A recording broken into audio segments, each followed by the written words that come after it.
Saudari-saudara yang terkasih di dalam Tuhan Yesus, marilah kita berdoa dalam nama Bapa dan Putra dan Roh Kudus. Amin. Bapa kami yang ada di sorga, dimuliakanlah namamu. Datanglah kerajaan-Mu dan jadilah kehendak-Mu di atas bumi seperti di dalam surga.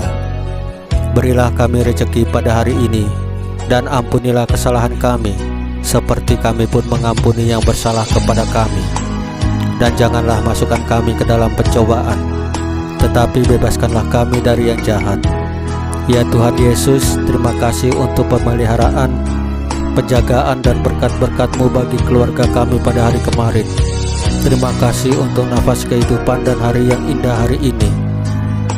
Ampunilah segala pikiran, perkataan, perbuatan, kelalaian, perasaan kami yang melanggar firman-Mu sehingga mengakibatkan dosa-dosa bagi kami.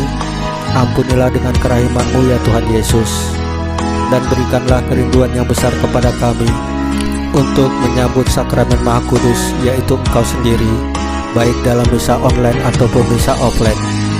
Ya Roh Kudus, hadirlah saat ini untuk memimpin dan membimbing kami dalam membaca firman Tuhan Yesus dan merenungkannya, sehingga kami dapat mengerti maknanya dan dapat kami laksanakan dalam hidup kami sehari-hari di tengah masyarakat kami.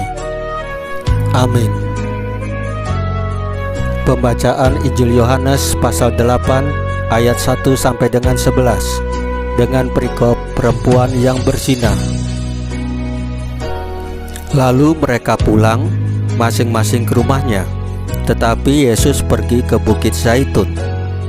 Pagi-pagi benar ia berada lagi di bait Allah, dan seluruh rakyat datang kepadanya.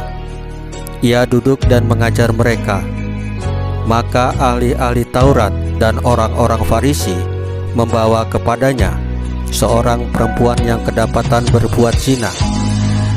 Mereka menempatkan perempuan itu di tengah-tengah, lalu berkata kepada Yesus, "Rabi, perempuan ini tertangkap basah ketika ia sedang berbuat zina. Musa dalam hukum Taurat memerintahkan kita untuk melempari perempuan-perempuan yang demikian. Apakah pendapatmu tentang hal itu?" Mereka mengatakan hal itu untuk mencobai dia, supaya mereka memperoleh sesuatu untuk menyalahkannya. Tetapi Yesus membungkuk lalu menulis dengan jarinya di tanah. Dan ketika mereka terus-menerus bertanya kepadanya, ia pun bangkit berdiri lalu berkata kepada mereka, "Barang siapa di antara kamu tidak berdosa, hendaklah ia yang pertama melemparkan batu kepada perempuan itu." Lalu ia membungkuk pula dan menulis di tanah. Tetapi setelah mereka mendengar perkataan itu, pergilah mereka seorang demi seorang, mulai dari yang tertua. Akhirnya tinggallah Yesus seorang diri dengan perempuan itu yang tetap di tempatnya.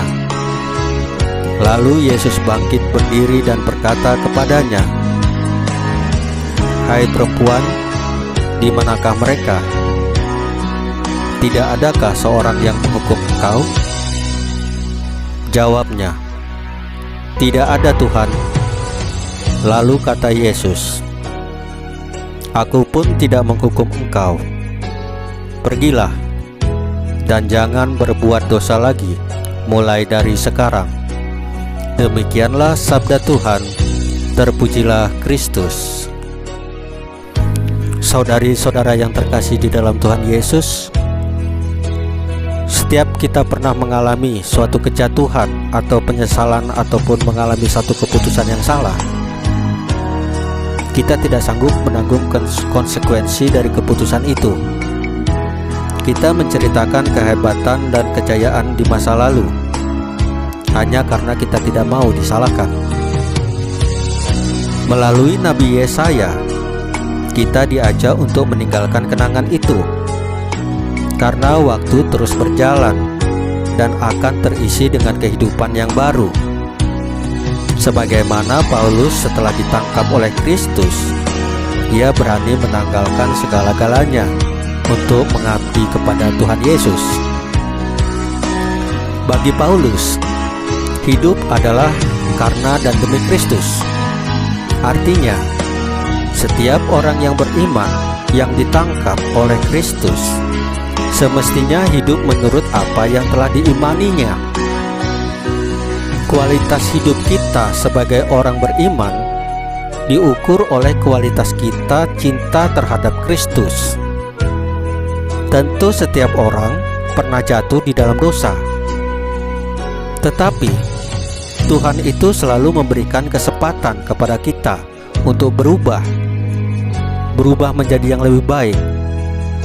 Hari ini kita diajak untuk lahir kembali menjadi manusia baru, berhenti menyalahkan diri sendiri, dan marilah perbarui diri kita dengan mengampuni diri sendiri dan memulai hidup kita yang baru di dalam Kristus. Marilah kita berdoa.